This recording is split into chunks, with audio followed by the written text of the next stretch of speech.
Bismillahirrahmanirrahim. Assalamualaikum warahmatullahi wabarakatuh.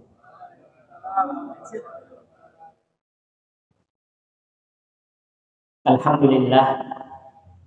Alhamdulillahilladzi hadana li hadza wa ma kunna linahtadiya laula an hadana Allah. Wassalatu wassalamu ala sayyidina wa habibina wa syafi'ina Muhammadin wa ala alihi wa ashabihi wa man tabi'ahum bi ihsanin ila yaumil qiyamah. Wa ba'du. Allahumma inna nas'aluka ilman nafi'an wa rizqan tayyiban wa 'amalan mutaqabbala. Rabbana 'allimna ma yanfa'una wanfa'na bima 'allamtana wa zidna ilma. Allahumma inna na'udzu bika min ilmin la yanfa' wa min qalbin la yakhsha' wa min du'ain la yustajabu lah. Rabbi shrah li sadri wa yassir li amri wahlul 'uqdatam min lisani yafqahu qawli. Ikhwatul iman, jamaah kaum muslimin wal muslimat, teman-teman sekalian, rahimani wa rahimakumullah. Alhamdulillah, kita bersyukur kepada Allah Subhanahu wa taala.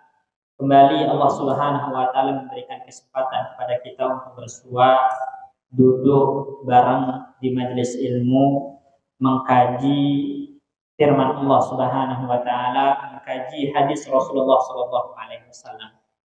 Di antara barokah ngaji Al-Quran, juga barokah ngaji hadis Nabi sallallahu alaihi wasallam adalah Allah Subhanahu wa taala melalui lisan Nabi menjanjikan nanti orang-orang yang sering ngaji hadis Nabi sallallahu alaihi wasallam dan Al-Quran itu akan dijadikan wajahnya berseri-seri, gembira, bercahaya kelak pada hari kiamat. Sebagaimana dalam hadis Nabi sallallahu alaihi wasallam bersabda, "Nadarallahu ra'an sami'a maqalati fawa'aha." Semoga Allah Subhanahu wa taala menjadikan wajah orang-orang yang sering ngaji hadis Nabi, ngaji Al-Qur'an itu bercahaya, berseri-seri kelak pada hari kiamat. Kemudian bukan hanya sekedar ngaji, baca, tapi juga dipahami. Ini barokahnya. Di samping itu, ya, di antara barokahnya Allah Subhanahu wa taala menjadikan usia ini berkah, waktu ini berkah insyaallah. Baik, kita akan lanjutkan kembali pembacaan kita terhadap kitab Khamsuna Qawaid Qur'aniyah. Ada 50 kaidah-kaidah Quran yang berkaitan dengan hati, jiwa, dan semua lini kehidupan yang kita alami dalam kehidupan dunia ini. Kita akan masuk ke Al-Qaidah Az-Zaniyah wa Thalathun, ya, kaidah yang ke-32 tadi disampaikan, yaitu kaidah yang diambil dari surat Al-Hajj, ya, ayat 47. Allah Subhanahu wa taala berfirman, "Walan yukhlifallahu wa'dahu." Walan yukhlifallahu wa'dahu. Allah Subhanahu wa taala tidak akan pernah menyelisihi janji-janjinya. Kalau kita perhatikan di sini teman-teman sekalian, diksi yang dipakai oleh Allah dalam ayat ini adalah lan. Walan yukhlifallahu lan. Nah, teman-teman yang belajar bahasa Arab, lan itu huruf apa? Baik. Nah, huruf apa? Mas Wahyu, huruf apa lan? Lupa. Huruf nafi. Ya, huruf nafi. Huruf yang berfungsi untuk menafikan, untuk mentiadakan, untuk menegasikan. Jadi artinya benar-benar Allah itu tidak akan pernah menyelisihi janji-janjinya. Dan lan ini menafikan masa yang akan datang. Ya. Jadi kalau Allah sudah menjanjikan di masa akan datang ketika sudah tiba waktunya janji tersebut, Allah pasti penuhi. Allah pasti penuhi dan tidak akan Allah selisihi, tidak akan Allah ingkari. Kalau kita perhatikan ya, kaidah ini teman-teman sekalian atau ayat ini memiliki hubungan yang erat ya dengan realita kehidupan yang kita jalani. Ya, kenapa? Karena hidup ini berubah-ubah, ya, statis gitu kan. Ya, berubah-ubah. Kadang kita senang, kadang kita susah gitu kan. Nah, Allah Subhanahu wa taala menjanjikan kepada kita ketika kita ditimpa ujian, kemudian bersabar, ada janji-janji Allah, ya kan? Ketika kita diberikan kesenangan, kebahagiaan, kemudian bersyukur, ada janji-janji Allah. Kalau kita ingkari, kufuri nikmat tersebut, ada juga janji-janji Allah. Semua janji-janji itu pasti Allah tunaikan. Baik itu janji yang baik kepada kita karena menjalankan ya perintahnya, menghindari larangannya, atau janji yang buruk karena kita melanggar, maka Allah pasti tunaikan janji-janji tersebut. Kalau kita lihat ya ayat ini itu berkaitan dengan ya ancaman Allah Subhanahu wa taala kepada orang-orang kafir yang mereka itu menolak dakwah Rasulullah SAW dengan cara mendustakan dan mengingkari, bahkan mengejek dan menghina Nabi Shallallahu Alaihi Wasallam.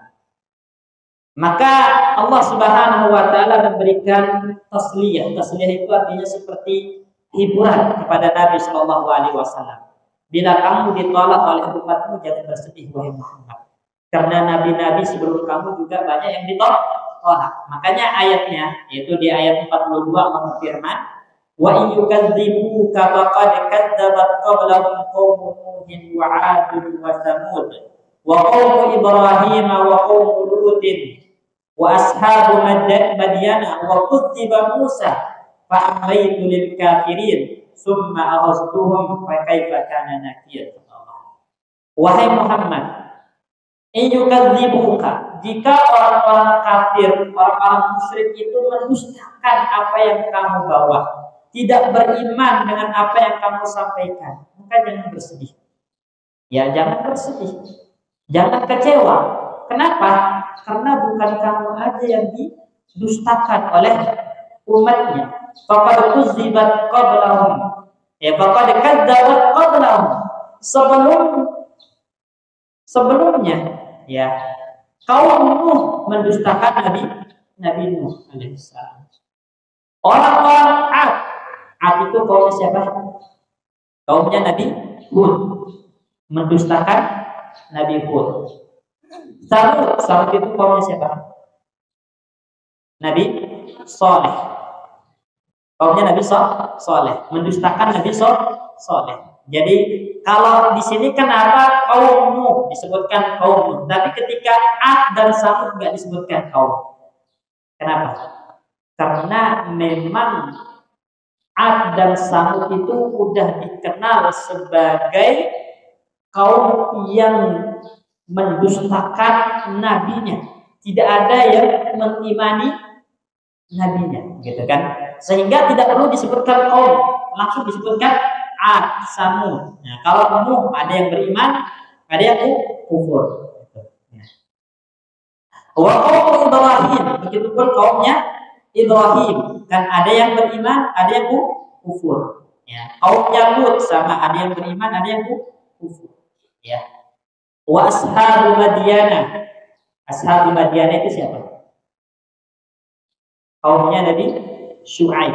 Ya, Madyan itu nama tempatnya. Kaumnya Nabi Syuaib. Wa kudziba Musa. Musa pun didustakan oleh kaumnya. Jadi yang mendustakan itu bukan semua Bani Israel, tapi Fir'aun dan pengikutnya. Itu yang mendustakan Nabi Musa. Jadi kalau kita lihat ayat ini, Rasulullah dihibur oleh Allah. Wahai Muhammad, bukan kamu doang yang didustakan oleh umatmu. Lihat nabi-nabi sebelum kamu. Nabi Nuh, Nabi Hud, Nabi Saleh, Nabi Ibrahim, kemudian Nabi Lut, Nabi Syuaib, Nabi Musa, semuanya juga merasakan hal yang sama, didustakan, ya, dihina, diingkari apa yang mereka bawa oleh kaum kaumnya sendiri. Dan apa yang Allah lakukan kepada mereka orang-orang yang mendustakan para anbiya ini, Allah katakan fa'amlaitu lil kafirin. Amlai itu maksudnya itu Allah tangguhkan azabnya, bukan langsung diazab. Ya Allah tangguhkan. Makanya kan ada hadis, innallaha la yumli lil zalimin, kata Allah. Fa idza akhadahu lam yulfithu abada. Allah itu menangguhkan kadang siksaan azab untuk orang-orang zalim. Orang-orang zalim, baik zalim kepada Allah, zalim kepada orang lain, zalim kepada dirinya sendiri, itu pasti akan mendapatkan balasan. Karena Allah mengatakan apa? La tahsabannallaha ghafilan amma ya'malu zalimun. Jangan pernah kalian sangka Allah itu lalai, lupa dari apa yang dilakukan orang-orang zalim. Enggak. Kezaliman yang kita lakukan pasti akan kita tuai balasannya. Namun kadang Allah tangguhkan, enggak langsung diberikan balasan atas kejahatan, kezaliman, kekufuran yang kita lakukan, Allah tangguhkan. Ya. Tapi kalau udah saatnya disiksa, diazab, summa aghastuhum, Allah kemudian aku siksa mereka, aku azab mereka, fa kaifa kana nakir. Ya, disebabkan pengingkaran mereka. Ya. Nah, di sini ayatnya, di ayat yang ke-47 Allah mengatakan wa yasta'jilunaka bil 'adzab wa la yukhlifallahu wa'dah. Ini orang-orang kafir Quraisy ini, wahai Muhammad, kata Allah, itu meminta kepadamu untuk dipercepat azab mereka. Apa kata mereka? Wahai Muhammad, jika memang rohmu itu benar, coba datangkan azabnya seperti yang kamu janjikan, tantang Allah untuk menurunkan azab. Enggak perlu tantang Allah. Bila waktunya tiba, Allah akan azab. Karena Allah telah menjanjikan orang-orang yang kufur, orang-orang yang bermaksiat itu pasti Allah turunkan hukuman untuk mereka. Dan itu janji Allah. Kemudian Allah kuatkan, wala yukhlifallahu wa'dah. Allah tidak akan pernah menyelisihi janjinya. Allah telah menjanjikan di dalam Al-Quran. Dan itu terjadi kepada umat-umat sebelum kita. Siapa yang kufur, siapa yang mengingkari, siapa yang bermaksiat akan mendapatkan hukuman. Itu janji Allah. Enggak perlu antum minta percepatan, coba buktikan hukuman Allah. Turunkan, enggak perlu. Bila waktunya tiba, Allah pasti turunkan, karena itu janji Allah dan Allah tidak akan pernah menyelisih janjinya. Kata Allah Subhanahu wa taala dalam ayat ini. Wa inna yawman inda rabbika ka alfi sanatin mimma ta'udun. Ya. Wa ka'ayyin min qaryatin amlaytu laha wa hiya zalimatun summa akhadtuha wa ilayya al-masir. Jadi Allah katakan tidak ada satupun negeri yang Allah tangguhkan hukumannya kecuali pasti penduduknya itu semua orang-orang zalim, orang-orang yang kufur, orang-orang yang bermaksiat kepada Allah.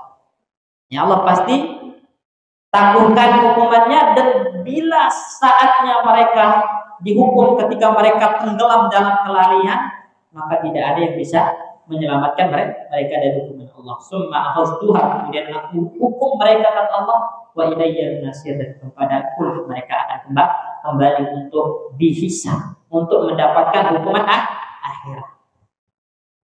Baik. Nah, di sini syahidnya teman-teman sekalian, barakallahu fikum. Ya.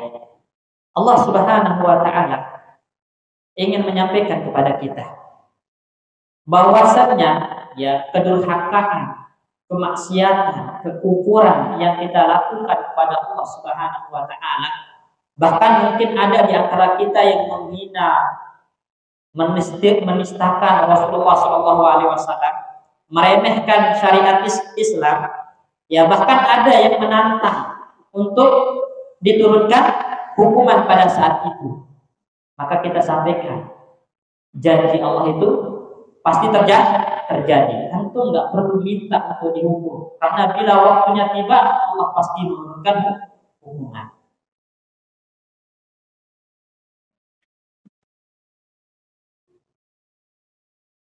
Kemudian, ya, Syekh mengatakan di sini, Wa yastajilunaka bil adzab wa la yukhliqullahu wa'dah. Itu maknanya adalah mereka orang-orang kafir itu mengatakan kepada Nabi Muhammad, "Lau kana Muhammadun shadiqan fi wa'idihi."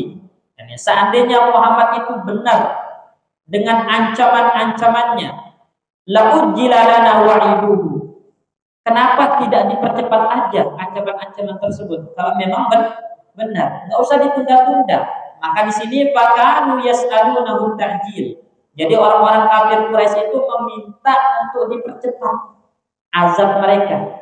Istihzaan sebagai bentuk apa? Meremehkan, menghina Rasulullah. Ya. Coba deh, kalau memang Tuhanmu benar-benar ada, mampu menurunkan azab, coba turunkan sekarang. Itu bentuk penghinaan, meremehkan. Ini perbuatan orang-orang kafir ya kayak gini. Ya, bahkan di dalam Al-Quran kan disebutkan, mereka mengatakan, Allahumma in kana hadha wal haq min indika fa'amtir alaina hijaratan minas sama' aw awitina bi adabin alim. Mereka mengatakan, ya Allah, jika memang yang dibawa Muhammad ini adalah kebenaran, Al-Quran itu adalah kebenaran yang turun dari sisimu, dan kami ingkari, coba turunkan azab berupa batu, hujan batu kepada kami. Kalau memang benar, itu tantangan ya kepada Allah. Atau datangkan azab yang paling pedih, paling menyakitkan.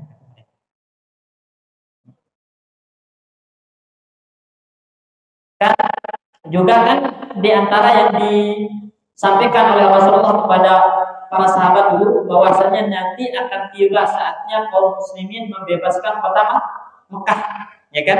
Membuka kota Mekah, karena pada saat itu Mekah dikuasai oleh orang-orang kafir Quraisy. Mereka mengatakan, "Mata hadzal fadl in kuntum shadiqin." Kapan emang kalian bisa membebaskan kota Mekah? Kalau apa yang kalian ucapkan itu benar, ngejek, ya, mempercepat. Coba ayo sekarang lawan, perang, buktikan kalau kalian mampu membebaskan kota Mekah, gitu. Meremehkan. Tapi Allah katakan fa'amlaitu lil kafirin. Ya, Allah tangguhkan hukumannya itu kepada orang-orang kafir, walaupun mereka meminta untuk dipercepat sebagai bentuk penghinaannya kepada Rasulullah SAW. Dan kita memang teman-teman sekalian itu nggak boleh terburu-buru. Ya, ada sebuah riwayat waktu itu sahabat Khabbab bin Arad radhiyallahu anhu itu datang menemui Rasulullah SAW ketika itu Rasulullah sedang bernaung di bawah bayangan Ka'bah, ya, sambil duduk beralaskan dengan burdahnya, ya, bajunya, jubahnya dijadikan alas. Kemudian Khabbab bin Arad mengatakan, ya Rasulullah, ala tastansiru lana, ala tad'ullaha lana. Wahai Rasulullah, kenapa enggak minta pada Allah agar kita dimenangkan dari orang-orang kafir Quraisy? Wahai Rasulullah, kenapa enggak Anda berdoa aja sama Allah biar orang-orang Quraisy ini dibinasakan, kita menang? Padahal pada saat itu kaum muslimin masih lemah, jumlahnya masih sedikit. Tapi sahabat Khabbab bin Arad minta untuk dimenangkan, buru-buru dimenangkan dari orang-orang kafir Quraisy. Sebab-sebabnya belum terpenuhi. Ya kan, doa itu memang senjata terkuat orang beriman, tapi juga harus mengambil sebab. Ya. Kaum muslimin masih lemah, belum memiliki persenjataan yang kuat, gitu kan? Bagaimana mau buru-buru dimenangkan? Ya. Maka Nabi mengingatkan, wahai Khabbab bin Arad, kata Nabi, antum tahu dulu orang-orang terdahulu ada yang sampai dikubur setengah badannya, kemudian digergaji kepalanya sampai terbelah menjadi dua. Ya, ada juga yang mereka disisir menggunakan sisir besi yang tajam sampai kulit, daging dan tulang kepalanya itu rontok, tapi mereka tidak sedikit pun berpaling dari agama Allah. Mereka tetap teguh dalam keimanannya dengan ujian yang begitu berat.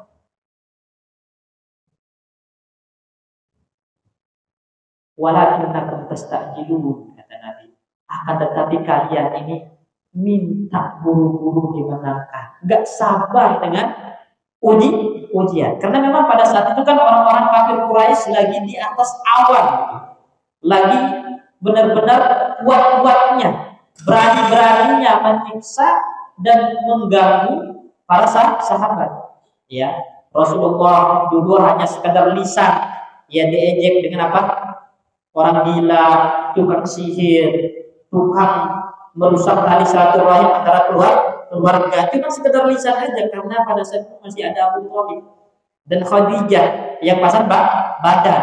Setelah mereka wafat, berani pakai gangguan fisik. Nabi diganggu secara fisik, bahkan ingin dibunuh. Para sahabat disiksa. Karena begitu tidak kuatnya melihat ya kondisi pada saat itu, maka sahabat Allah minta untuk dimenangkan. Lalu kalau Nabi ceritakan apa? Itu umat-umat sebelum kalian ujiannya lebih berat. Ya, tapi kalian ini minta untuk diburu-burukan menang, padahal belum memiliki kekuatan. Sebab visinya belum terpenuhi. Makanya kita nggak boleh ya meminta mempercepat sesuatu sebelum waktunya, karena itu adalah kebiasaan orang-orang kafir. Ya, orang-orang musyrik kayak gitu di ayat ini.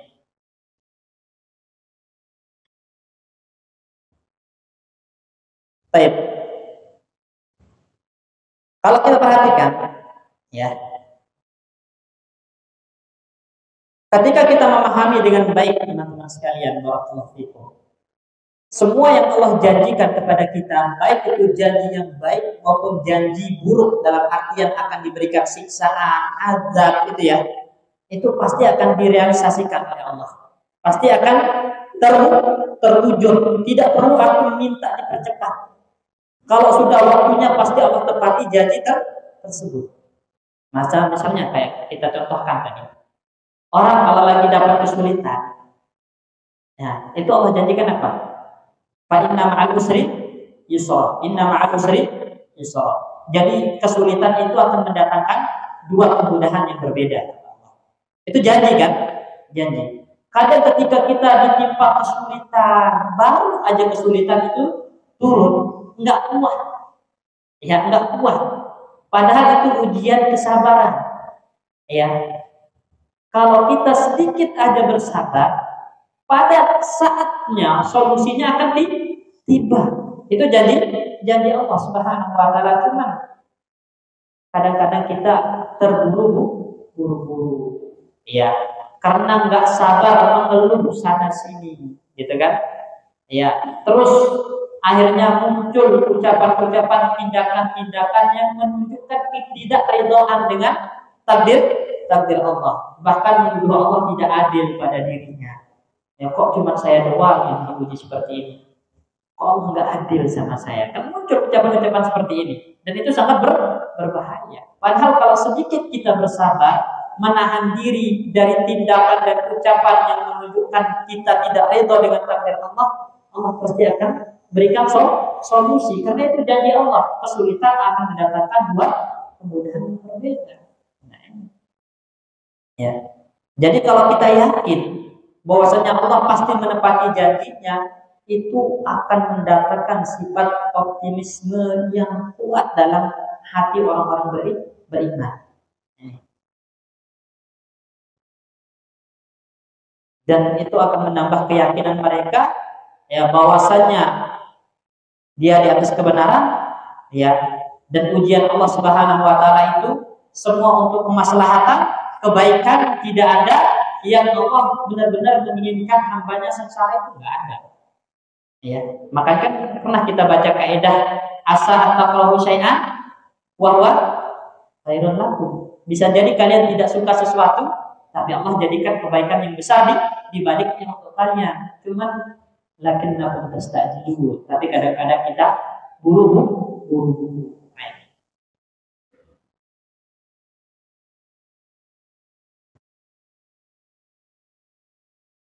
Baik, kemudian saya akan memberikan kita contoh ya. Kenapa seringkali kita itu ragu dengan janji-janji Allah Subhanahu wa taala? Ya, atau mungkin ada yang tidak percaya dengan janji-janji Allah. Nah, disebutkan di surat Rum. Allah katakan alif lam mim. Ghulibatir Rum. Rum itu dikalahkan. Jadi dulu teman-teman sekalian, ya, kalau orang-orang Muslim itu senang jika orang-orang Rum yang agamanya Nasrani itu menang. Sedangkan orang-orang kafir Quraisy senang kalau yang menang itu adalah orang-orang Persia, penyembah api, Majusi. Ya, ini. Dan memang antara Persia dengan Rum ini udah terjadi perperangan yang lama. Disebutkan dalam sejarah itu ada 2 kali peperangan besar antara mereka, itu tahun 613 Masehi sama 614 Masehi. Ya. Dan Allah menangkan orang-orang Furs, orang-orang Persia ini. Orang-orang Rum kalah. Kemudian orang-orang kafir Quraisy itu gembira. Mana tuh kata Muhammad, kalau orang-orang Romawi itu akan orang-orang Rum, bukan orang-orang Rum, orang-orang Ahlul Kitab, orang-orang Nasrani yang ada di Rum, di Syam itu akan menang. Mana? Buktinya yang menang adalah orang-orang Persia, semakin dihinakan. Ya. Maka di sini Allah katakan, setelah mereka dikalahkan, saya beribu nanti mereka akan menang, mengalahkan orang-orang Furs. Bid'i sinin, itu dalam rentan waktu bid'u sinin, itu 3-9 tahun. Setelah kemenangan Furs, nanti orang-orang Rom akan menang 3-9 tahun setelahnya. Dan itu adalah sesuatu yang telah dijanjikan oleh Allah, ya kan? Ya, dan ini disampaikan kepada Nabi, dan Nabi menyampaikan kepada kaum muslimin. Berarti itu janji Allah. Kemudian orang-orang kafir ini mengatakan, wah, katanya Tuhannya menjanjikan, ya, orang-orang Rum menang. Buktinya yang menang Furs. Nah, mereka semakin memperkuat, mana buktikan dong kalau janji Tuhan itu benar. Ketika Allah Subhanahu wa taala menangkan orang-orang Rum, maka yauma idzin yafrahul mu'minun. Pada hari itulah orang-orang beriman gembira. Lihat pelajaran pentingnya. Orang-orang Rum itu kafir gak? Kafir. Tapi dia lebih dekat kepada orang-orang beriman karena Ahlul Kitab. Kemenangan Ahlul Kitab melawan orang-orang musyrik membuat kaum muslimin gembira. Sekarang kalau kita lihat saudara-saudara kita di Palestina yang berjuang dan menang melawan orang-orang kafir, orang-orang Yahudi, kita harus lebih gembira. Kita harus lebih gembira. Bila dulu Rasulullah dan para sahabat gembira karena orang Rum menang, maka kita harus lebih gembira ketika orang mukmin yang menang melawan orang kafir. Bukan malah menggembosi jihad dan perjuangan mereka. Sama juga ketika, ya, teman saudara-saudara kita di Suriah itu mampu menggulingkan, ya, Bashar Assad, gitu kan? Maka kita harus gembira karena Bashar Assad itu kafir. Ya, dia Syiah Nusairiyah. Ya, dan Syiah itu bukan bagian dari Islam. Kita harus gembira. Ya, bukan malah menggombosi, bukan masalah mengatakan mereka itu adalah teroris, mereka itu adalah pemberontak. Kita harus gembira atas kemenangan mereka melawan orang-orang kafir. Begini, ya. Itu pelajaran penting di sini. Kemudian di sini ayat ini di akhirnya nanti Allah sebutkan wa'dallah, itulah janji Allah. Orang-orang Rum itu akan menang. Itu janji Allah. La yukhlifullahu wa'dah. Allah tidak akan pernah menyelisih janjinya, dan Allah menangkan. Walakin aktsarun nasi la ya'lamun. Tapi banyak di antara kita nggak sadar kalau janji Allah itu pasti akan terwujud. Kadang banyak di antara kita ragu, lalai kalau janji Allah itu pasti terrealisasikan. Kemudian akhir ayat ini ditutup, kenapa kita sering ragu, lali bahwasan janji Allah itu pasti terwujud? Ya'lamuna zahiran minal hayatid dunya wa hum 'anil akhirati ghafilun. Faktornya di sini adalah karena mereka terlalu terlena dengan kenikmatan dunia, ya, gemerlapnya dunia, lemah keyakinannya kepada janji-janji Allah. Itulah yang membuat mereka ragu dan lari dari janji Allah. Dunia yang membuat kita lari dari janji-janji Allah, lupa bahkan ragu terhadap janji-janji Allah yang terkait akhirat kita. Coba saya bacakan di sini perkataan Syekh. Hadil ayat min suratul Rum. Ayat ini terdapat dalam surat Rum. Tusyiru ila sababin kabirin fi dhafil yakin tujaha al-nubuwwah ar-rabbaniyah. Mengisyaratkan kepada sebab terbesar lemahnya keyakinan kita terhadap janji-janji Allah. Ya. Apa itu? Ala wa huwa at-ta'alluq bid dunya. Sebab itu adalah kebergantungan hati yang terlalu kuat terhadap dunia. Wa rukun ilaiha, terlalu rukun itu terlalu nyaman dengan kehidupan dunia. Wa lihadza fa innaka law ta'ammalta lawajadta anna ad'afan nasi yaqinan bi mawqudillah ahlud dunya. Oleh karena itu kalau Anda renungi, kata Syekh, maka Anda akan dapati orang yang paling lemah keyakinannya dengan janji-janji Allah, terutama yang berkaitan dengan akhirat, adalah mereka yang dikenal dengan ahlud dunya. Ahlud dunya. Ar-rakinin ilaiha, yang begitu mencintai dunia dan begitu nyaman dengan kehidupan dunia sampai lali dengan akhirat dan janji-janji Allah yang berkaitan dengan akhirat. Sebaliknya orang yang paling kuat keyakinannya kepada janji-janji Allah adalah mereka para ulama yang mengilmui, yang yakin bahwasannya kehidupan dunia ini sementara dan yang kekal itu adalah akhirat. Makanya Allah katakan wal akhiratu khairun wa abqa. Akhirat itu lebih kekal dan lebih baik. Itu ahlul akhirat. Maka semoga Allah menjadikan kita sebagai ahlul akhirat, ya. Walaupun begitu, teman-teman sekalian, ya. Di kaidah selanjutnya. Jadi dua kaidah ini kita akan baca karena saling berkaitan. Ya, tapi sebelum kita masuk ke kaidah yang kedua, saya ingin sampaikan kepada teman-teman sekalian di sini, ya, kita tidak punya hak untuk mempercepat hukuman Allah kepada orang kafir. Ya, jadi antum itu nggak punya hak untuk memberikan saran kepada Allah agar Allah cepat membinasakan orang kafir dan memenangkan kaum muslimin. Nggak punya hak kita. Ya, tapi satu yang harus kita yakini, Allah pasti memenangkan orang-orang beriman. Cuman kapan? Nah, kapannya ini itu kita nggak bisa memaksa Allah. Kita nggak bisa mempercepat, meminta Allah untuk bersegera. Yang harus kita lakukan adalah melakukan sebab-sebab turunnya pertolongan Allah. Makanya di dalam ayat Al-Quran kan Allah katakan, ya ayyuhalladzina amanu in tansurullaha yansurkum wa yusabbit aqdamakum. Wahai orang-orang beriman, jika kalian menolong Allah, maksudnya dengan benar-benar kembali kepada Allah, menjalankan agama Allah, taat kepada Allah, tidak durhaka kepada Allah, membela agama Allah, ya, maka Allah pun akan berikan pertolongan. Kalau kita cuma, ya Allah, binasakan orang kafir, ya Allah, segera hancurkan mereka, tapi kita tenggelam dalam kemaksiatan, tenggelam dalam kekufuran,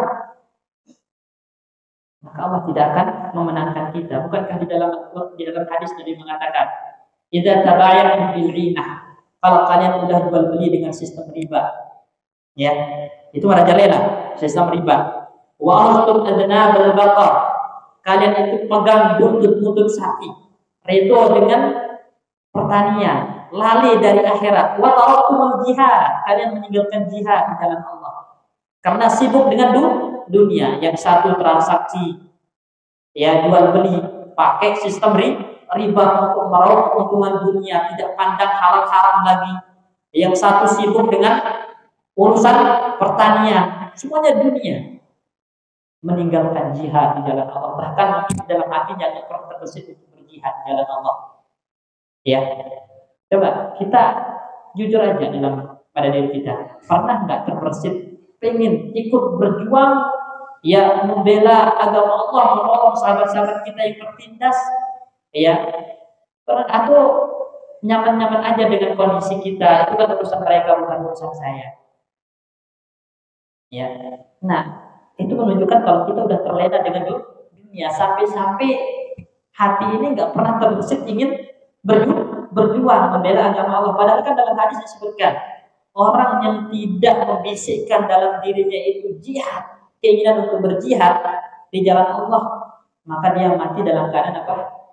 Mati seperti matinya orang munafik.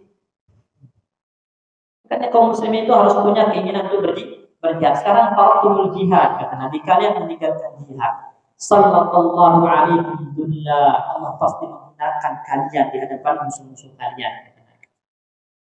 Allah pasti jadikan kalian orang-orang hina di hadapan musuh-musuh kalian. Artinya apa? Kaum muslimin di hadapan orang-orang kafir itu enggak ada harga diri. Kenapa? Karena kebanyakan kita jatuh dalam kemaksiatan kepada Allah Subhanahu wa taala. Dulu kalau Rasulullah dan para sahabat ketika mau berjihad itu baru beritanya Rasulullah mau keluar. Padahal jarak ke tempat musuh itu sebulan udah takut musuh. Udah takut duluan musuh. Getar. Nusir bi masirah syahrin, kata Nabi. Saya ditolong oleh Allah dengan rasa takut yang ditaruh dalam hati musuhku, padahal jarak kami itu perjalanan satu bulan. Kalau sekarang ada nggak musuh takut sama kaum muslimin? Ya, karena kita terlalu nyaman dengan dunia. Ya. La yanzi'u hatta tarji'u ila dinikum, kata Nabi. Kehinaan ini tidak akan dicabut oleh Allah sampai kalian benar-benar kembali kepada agama Allah. Ya. Disebutkan dalam riwayat yang lain, ya, sudah pernah saya sampaikan hadisnya. Yusiku an tatada'a 'alaikumul umam. Hampir-hampir kalian itu akan direbut oleh musuh-musuh kalian. Kama tatada'al aklatu ala qasatiha, seperti makanan diperbutkan di atas nampan. Jadi kita dikepung dari semua arah oleh musuh-musuh kita, dan kita diibaratkan mangsa yang sedang diperbutkan. Apa karena jumlah kita sedikit sehingga kita ini menjadi mangsa yang enggak? Kata Nabi, antum katsir, kalian itu sangat banyak. Walakinnakum butha'un kagusa'is sayyi, tapi kalian itu seperti buih di lautan, banyak namun membawa kotoran. Banyak tapi banyak juga yang bermaksiat, durhaka kepada Allah. Maka Allah cabut rasa takut dari hati musuh-musuh kalian. Sebaliknya Allah letakkan dalam hati kalian penyakit wahan. Apa itu wahan? Hubbud dunya wa karahiyatul maut, cinta dunia. Jadi cinta dunia, jadi budaknya dunia itu penyakit yang membuat kita lari dari akhirat, lari dari janji-janji Allah Subhanahu wa taala, dan itu yang membuat kita hina di hadapan musuh-musuh kita. Makanya kita nggak perlu menuntut kepada Allah, ya Allah hancurkan orang kafir, sedangkan kita aja masih bermaksiat, gitu kan? Yang perlu kita lakukan adalah berbenah diri, kembali ke jalan Allah, berjuang untuk Allah, berjuang untuk agama Allah. Bila waktunya tiba, Allah pasti berikan kemenangan. Seperti itu. Baik, kalau kita simpulkan, ya. Jadi yang pertama kesimpulannya, teman-teman sekalian, hal terbesar yang dapat membahagiakan orang-orang beriman dan meringankan, ya, beban atau musibah dunia yang dirasakan adalah banyak-banyak mengingat janji-janji Allah. Jadi kalau antum ditimpa musibah, gitu kan, diberikan ujian, banyak ingat janji Allah. Inna ma'al usri yusra. Allah kalau berikan ujian itu berarti Allah cinta, Allah ingin mengangkat derajat, Allah ingin menghapus dosa. Itu kan janji-janji Allah. Itu banyak-banyak ingat, maka antum akan redha, antum akan sabar menghadapi ujian, hati akan lapang, bahagia. Ya, bahagia. Ini yang pertama. Ya. Kemudian yang kedua, janji-janji Allah untuk menghancurkan orang-orang kafir itu adalah sesuatu yang tujuannya untuk memberikan peringatan, ya, agar mereka taubat dan kembali, ya, ke fitrah mereka. Kalaupun mereka nggak kembali terus berada dalam kekufuran, maka Allah pasti realisasikan janji tersebut. Ya, jadi ketika Allah menjanjikan nanti Allah akan membinasakan orang-orang yang kafir, orang-orang yang zalim, itu tujuannya Allah ingin berikan peringatan, Allah ingin berikan teguran agar mereka sebelum diazab itu taubat. Tapi kalau nggak sadar-sadar, nggak taubat, ingat Allah tidak akan pernah mengisi janjinya, pasti Allah.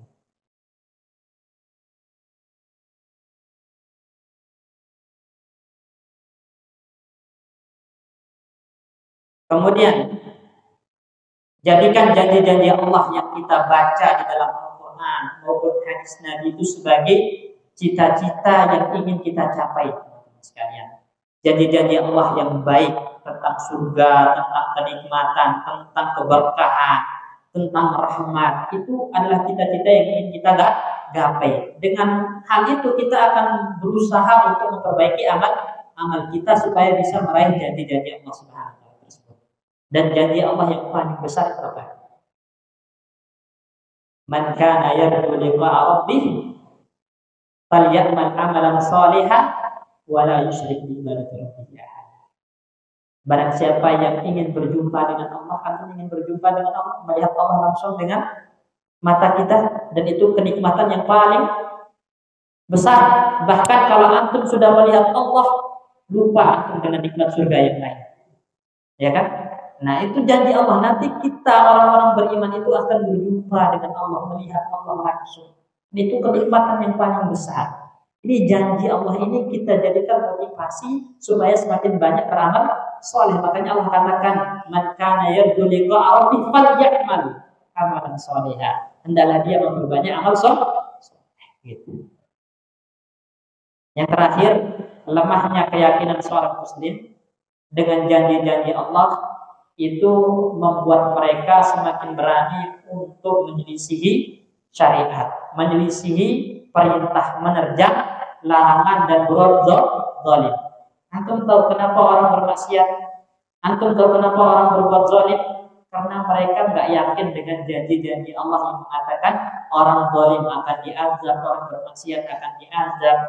Kurang yakin, bahkan mungkin ragu. Kalau antum yakin nanti dia ketika kita masuk kuburan, kemudian kuburan itu bisa menjadi taman surga atau taman neraka.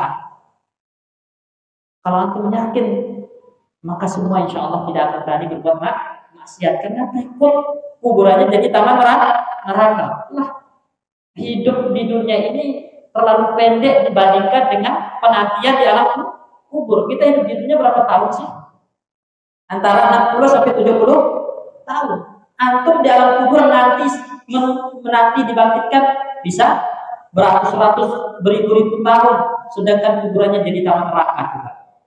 Betapa sengsaranya menanti dibangkitkan, sedangkan kuburan taman neraka.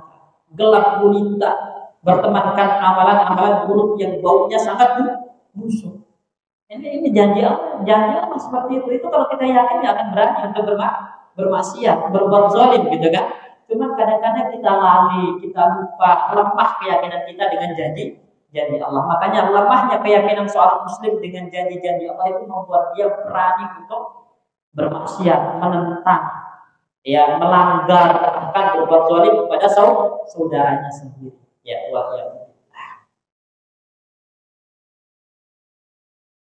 Baik. Ada jam berapa? Buat pertanyaan aja, sisanya sampai azan.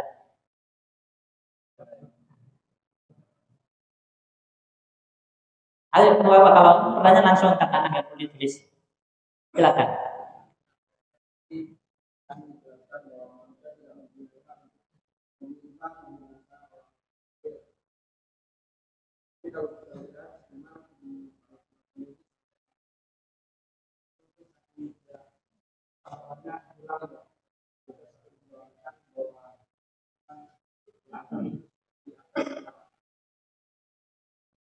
Seperti itu, maka memang saya memang harus mendoakan seperti itu. Baik, mendoakan keburukan untuk orang kafir. Apa hukumnya? Gitu ya. Dan barakallahu fiik. Teman-teman sekalian, ya, pertama kita perlu pahami yang namanya kesabaran itu tidak memiliki batas. Ya, kesabaran itu tidak memiliki batas. Kenapa saya bilang tidak memiliki batas? Bila Allah mengatakan dalam Al-Quran, Allah akan memberikan pahala kepada orang-orang yang sabar itu bighairi hisab, tanpa hisab, tanpa jumlah, tanpa nominal. Artinya begitu banyak sampai nggak terhitung pahala orang yang bersabar, nggak terbatas pahalanya. Kalau Allah saja memberikan pahala yang tidak terbatas kepada orang yang bersabar, maka tentu sabar itu juga tidak memiliki batas. Yang pertama. Kemudian yang kedua, ambil tauladan dari Rasulullah SAW. Rasulullah ketika ke Taif diusir, ya di Mekah ingin dibunuh, keluar ke Taif diusir, dilempar pakai batu, ya bahkan orang-orang Taif berderet bikin sak melempar Rasulullah pakai batu. Ya, anak-anak ikut, ya kan, melempar pakai batu sampai berdarah Rasulullah. Kemudian balik ke Mekah, ditawari oleh malaikat menjaga gunung. Wahai Muhammad, sesungguhnya Allah memerintahkan kepadaku untuk taat kepada perintahmu. Jika kamu memerintahkan saya untuk menimpakan gunung ini kepada penduduk Mekah dan Taif, saya akan. Apa kata Nabi? Jangan. Kenapa? Karena saya berharap nanti muncul dari mereka orang-orang yang beribadah kepada Allah Subhanahu wa taala. Ya. Rasulullah tidak menginginkan keburukan, padahal mereka orang-orang kafir ini menyakiti. Yang diinginkan oleh Rasulullah kebaikan untuk mereka dengan harapan mereka dapat hidayah, dapat taufik, lahir dari mereka orang-orang yang mentauhidkan Allah Subhanahu wa taala. Ini yang kedua. Jadi yang terbaik itu apa? Doakan agar mereka mendapatkan hidayah dan taufik dari Allah Subhanahu wa taala. Mereka taubat, ya, menjadi orang-orang beriman, kembali kepada fitrah mereka. Tapi boleh nggak kita mendoakan keburukan? Jawabannya boleh. Jawabannya boleh, cuman yang terbaik mendoakan kebaikan. Toh kalau antum ingin mendoakan keburukan untuk orang-orang kafir itu boleh, karena juga dilakukan oleh para nabi.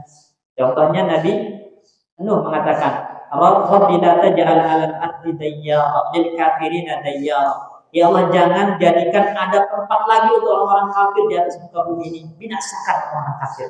Itu doanya kan? Ya. Namun itu mendoakan mereka secara umum. Secara umum.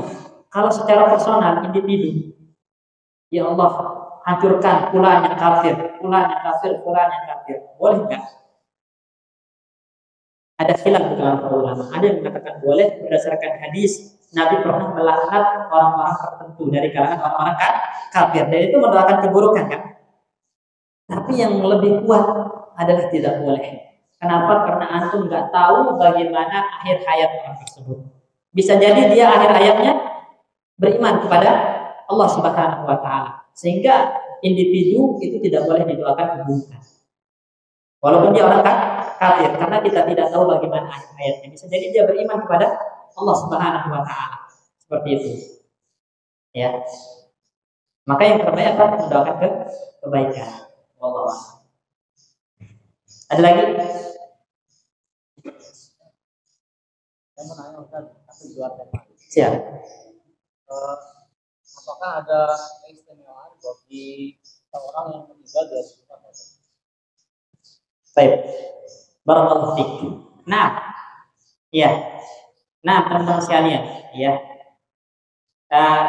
Disebutkan dalam beberapa kitab, ya di antara ya tanda orang itu husnul khatimah adalah Allah wafatkan dia di hari Jumat. Ya, tapi dilihat dulu amalannya bagaimana gitu ya. Enggak semua gitu, enggak semua. Nah, kalau dia adalah orang yang soleh, orang yang menjaga hubungannya dengan Allah Subhanahu Wa Taala, kemudian diwafatkan di hari Jumat, bisa jadi itu tertanda husnul khatimah, ya. Karena ya Jumat itu punya fadlul zaman istilahnya, ya. Keutamaan waktu, ya. Dan disebutkan dalam hadis hari terbaik yang matahari terbit di dalamnya itu adalah hari Jumat, ya. Sehingga diharapkan ketika dia diwafatkan oleh Allah di hari terbaik itu, maka semoga itu menjadi tanda husnul khatimah. Boleh nggak mengkhususkan amalan tertentu di hari Jumat? Kayak misalnya yang lagi rame itu Jumat berkah. Boleh nggak? Boleh. Ya, boleh. Ya. Kenapa? Jadi itu bukan bid'ah, teman-teman sekalian. Ya, kenapa? Karena pertama, memberi makan itu dianjurkan di dalam Islam. Bahkan di antara amalan yang paling memasukkan surga itu adalah memberi makan. Kemudian kedua, di dalam riwayat Imam Bukhari itu dulu di antara kebiasaan sebagian sahabat itu adalah mereka mengundang makan di pagi hari Jumat, karena itu hari raya. Hari Jumat itu adalah hari raya, mingguan. Makanya nggak boleh berpuasa ya di hari Jumat, kecuali ya nanti bertepatan dengan kebiasaannya. Ayam bid misalnya kan, ya itu boleh. Karena itu hari raya, jadi hari makan-makan. Maka boleh antum ya berbagi nasi berkah dan semacamnya. Enggak ada masalah. Ya. Insya Allah dilipat gandakan pahalanya, karena itu memiliki fadluz zaman, keutamaan waktu. Ada lagi?